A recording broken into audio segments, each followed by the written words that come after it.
সরকারি স্কুলে এবার সংস্কৃত দিবস। স্কুলে স্কুলে সংস্কৃত দিবস পালনের উদ্যোগ। 25 থেকে 31 আগস্ট রাজ্যে সংস্কৃত সপ্তাহ পালন। সপ্তাহের মধ্যে একদিন সংস্কৃত দিবস পালনের নির্দেশ। স্কুল শিক্ষা দপ্তরের উদ্যোগে সংস্কৃত দিবস। জেলায় জেলায় ডিআইদের কাছে নির্দেশিকা।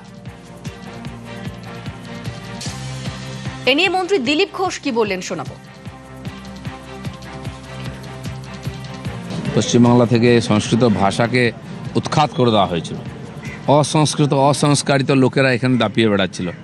সংস্কৃত এলে সংস্কার আসবে, পরিবেশ ঠিক হবে, শিক্ষা ঠিক হবে। আমাদের ভারতবর্ষের সংস্কৃতি, পরম্পরা, ইতিহাস, সমস্ত জ্ঞান সংস্কৃতের মধ্যেই আছে।